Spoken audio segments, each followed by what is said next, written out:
Hey there and welcome or welcome back to our channel.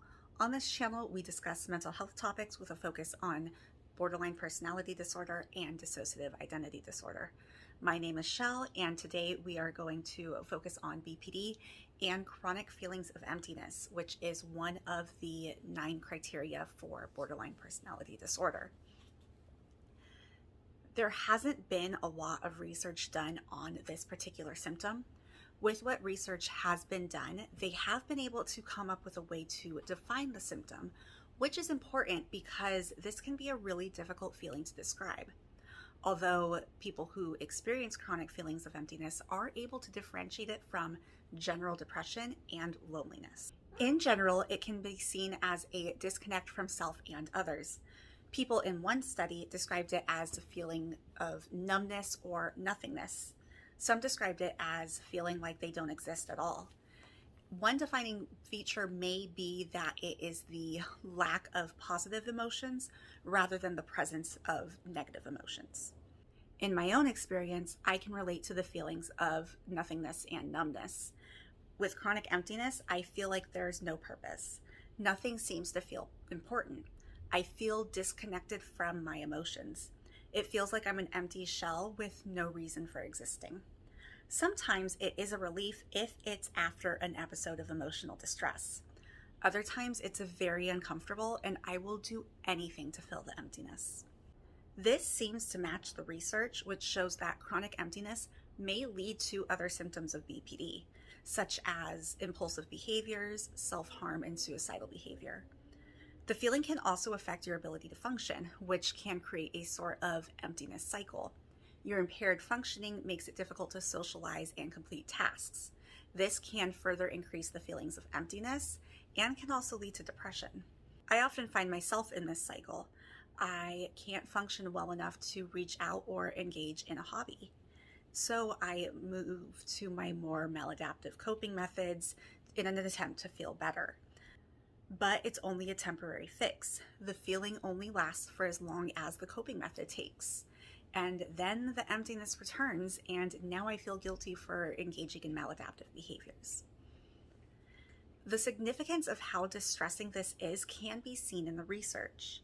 The presence of chronic emptiness can indicate a longer recovery period for borderline personality disorder. It is difficult to alleviate this symptom and can be further complicated by those maladaptive behaviors in an attempt to fill the emptiness. So, what causes this symptom? It's a bit complicated and may be the result of several factors. It does seem to be connected to a sense of lacking purpose or fulfillment. It often gets exacerbated by a lack of distraction, a lack of connection to others, or a lack of identity. It also seems to increase during times of interpersonal distress, including relationship problems and comparing oneself to others, like we can find ourselves doing with Instagram and TikTok. In some cases, this feeling can actually be a way to relieve high emotional reactivity. Emotional distress can be so high that to alleviate it, we switch to feeling nothing. In my experience, all of these factors affect my feelings of emptiness. I definitely feel a lack of purpose in my life, and that can make it difficult to feel like anything matters. I also feel a strong lack of identity, which is further complicated by my DID. The way I distinguish between my lack of identity and the identity confusion that comes with DID is that with the identity confusion, I may not know who I am, as in I don't know which alter I am. With the lack of identity, I don't know who I am as Shell. I don't know my likes, my beliefs, or what I want out of life. So I think it makes sense that I would have feelings of emptiness because of this. I've also noticed that the emptiness gets worse when I am isolated or there's nothing going on in my life. Sometimes it feels like I only exist if I'm interacting with other people. Although I do definitely see how this feeling of nothingness can be used to combat emotional distress. Interpersonal conflict can be a major trigger for my emotional outbursts. My emotions can run so strong that I wish I could feel nothing instead. Sometimes it feels like my emotions peak and then my brain shuts down. Then the nothingness allows me to take a break from those intense feelings. The downside to this is if I feel empty for too long, it becomes distressing. I would do anything to feel something other than nothingness. My brain doesn't seem to be able to find a middle ground. So what can we do to treat this symptom? More research needs to be done, but one study suggested behavioral activation skills.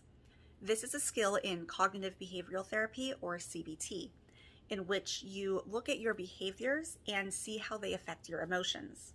I use this for my emotional instability. For example, I know sleep and eating habits can affect my mood and how reactive I am to my triggers. In the case of emptiness, we can use these same skills to identify what behaviors alleviate that feeling of emptiness, and we can choose to engage in those activities.